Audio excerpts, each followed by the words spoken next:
Hidup ni apa? Takdir ke pilihan? Tak ada pilihan. Dunia yang ada pada hari ini, dunia medsos, ya, dunia media sosial. Ni bahaya. Ya, kenapa? Salah satu bahayanya ialah semua benda nak bagi tahu kat orang. Kita lalui hidup ni, jangan lupa, hidup ni ada ketentuan yang telah Allah takdirkan kat atas diri kita masing-masing. Maka hidup dengan takdir masing-masing. Jangan duk hidup dengan takdir orang. Jangan duk sibuk dengan ketentuan yang Allah takdirkan atas diri dia. Kita ada ketentuan kita sendiri. Di saat Allah menentukan senang, syukur. Di saat Allah tentukan susah, sabar sekejap. Kerana apa? Kerana seluruh hidup ni pun adalah ketentuan daripada Allah. Daripada awal kita lahir dulu pun sampai sekarang pun tak pernah terkeluar daripada ketentuan Allah. Ini isu yang terbaru ni. Isu terbaru dalam masyarakat kita ni. Hidup ni takdir ke pilihan?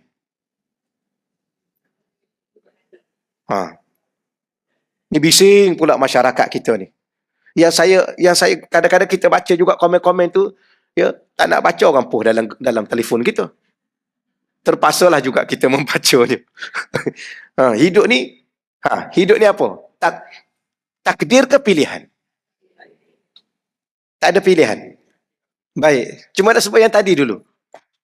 Yang tadi dulu berkaitan dengan kadang-kadang orang duk fikir bahawa dia begini, kita akidah ahli sunnah wal jamaah ni, akidah ahli sunnah wal jamaah, kita beriman dengan qada dan qadar, ya, dan ketentuan Allah.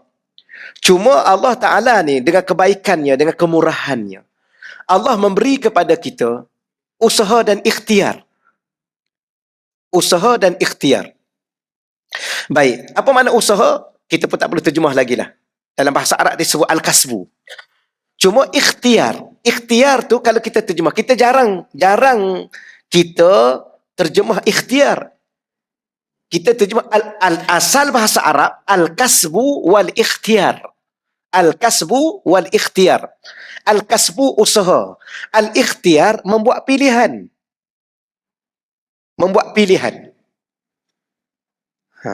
Kita nak masuk syurga ke nak masuk neraka? Kita boleh pilih. Betul ya? Kita nak serah pada takdir.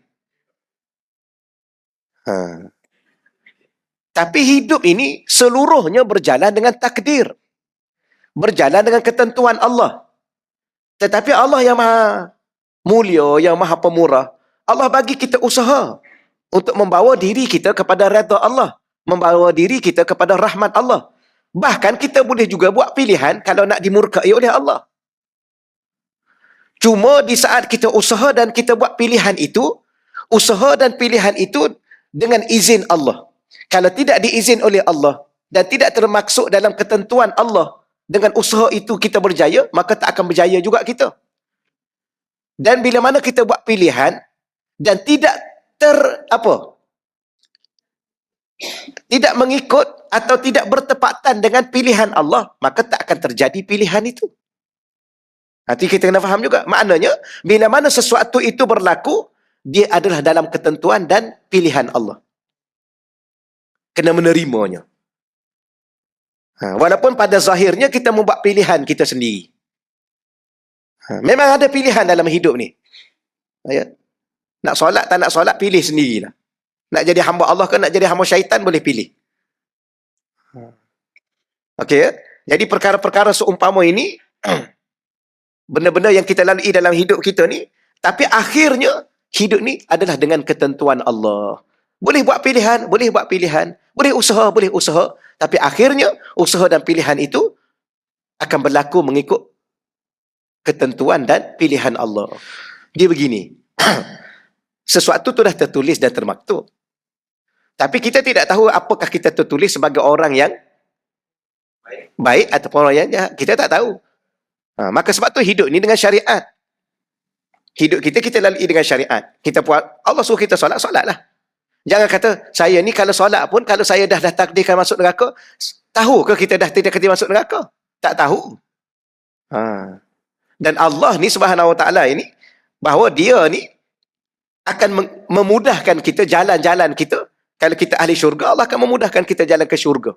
Kalau ada orang tu ahli neraka, maka dia akan membuat pilihan-pilihan untuk menuju ke neraka. Tetapi segala-galanya itu adalah dengan kehendak dan izin Allah. Izin Allah bukan dalam bahasa Melayu yang kita duk belajar sebelum daripada ini. Cuma tak adalah. Saya nak sentuh sedikit dalam dunia yang ada hari ini, yang terbaru ni pula, ya, isu-isu berkaitan dengan antara hidup ni takdir ke pilihan. Ya, ini abang apa pula yang terbaru ni, ya? Dulu abang Tesla, ni abang apa pula ni? Takat tu dululah.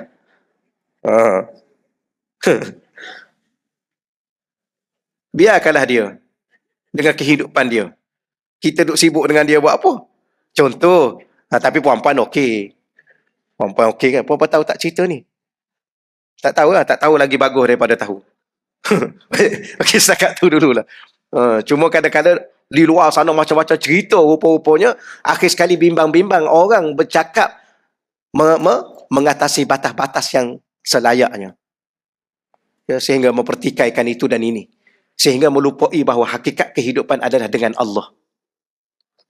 Dia yang telah membuat pilihan dalam hidup kita. Dia telah menentukan perjalanan hidup kita. Maka kalau ditentukan dengan kesusahan, maka sabarlah. Ya. Kalau ditentukan dengan ujian yang berat, maka Allah menuntut kita melalui apa yang kita belajar ni, sabar sekejap. Ya. Cuma sedikit saya nak ingatkan pada tuan-tuan dan puan-puan, untuk diri saya juga, dan kita kena ingatkan pada anak-anak remaja kita. Okey, ya, yang ni kena ingatkan betul-betul. Dunia yang ada pada hari ini, dunia medsos, ya, dunia media sosial. Ni bahaya. Ya, kenapa? Salah satu bahayanya ialah semua benda nak bagi tahu kat orang. Ya. Ni tolong ingat ni, anak-anak perempuan kita tu, utamanya anak lelaki pun sama. Ya. Kahwin, kemudian ambil gambar, buat TikTok apa semua sekali. Dia ingat dia seorang aja kahwin. Ya. Memang kena bagi tahu kat orang. Kenduri itu dah cukup dah bagi tahu kat orang. Tetapi contohlah dah buat macam-macam ni. Ya. Dulu dipanggil apa? Yang istilah yang apa tu? Yang buka-buka tu. Dia dah kahwin kan. Kemudian dia letak siri dia kat depan tu. Apa istilah dia? Unboxing tu. Buka ni, buka tu, nak tunjuk dia ada isteri. Dia ingat dia seorang ada isteri. Ya, ni bahaya ni dalam dunia sekarang ni. Kemudian dia pergi jalan sana, dia ambil gambar, dia post kat orang. Orang ni ada dua keadaan. Satu, orang baik. Orang baik akan bersyukur, alhamdulillah dia dah kahwin dah, moga-moga bahagia dunia akhirat sampai ke syurga. Tapi ada orang yang hati dia busuk. Maka dia pun memandanglah dengan pandangan benci. Meluap, aku tengok budak dua orang ni, contohnya. Padahal apa masalah dia? Dia nak meluap, ikut dia lah. Itu kebahagiaan dia. Tapi ada orang tak boleh. Maka dia memandang dengan pandangan yang apa? Benci, dengki dan sebagainya. Akhir sekali dia jadi penyakit apa? Ain yang salah juga. Yang dapatnya bukan ain. Yang dapat apa? Farah ke Fatin? Yang dapat. Tapi dia tak adalah tu contoh. Takat tu dululah. Rugi masuk. Tak ada nak bagi tahunya remaja-remaja hari ni. Minum teh tarik pun masuk dalam Facebook. Dia ingat dia seorang minum teh tarik. Tak, benda-benda begini ni, dia jadi penyakit. Okey, tak salah pada dasarnya. Tapi bila mana semua benda diberitahu, hal keluarga, dalaman keluarga diberitahu, dalam rumah pun beritahu, buka stokin suami pun bagi tahu. Dia ingat dia buka seorang. Ramai dah. Dia dia nak sharing dengan siapa? Tapi itulah istilah yang kadang-kadang terpengaruh dengan remaja yang ada. Dia bukan apa, dia mendedahkan diri kita kepada orang-orang yang akan mendengar. Salah satunya kena pandangan kebencian daripada orang-orang yang tertentu.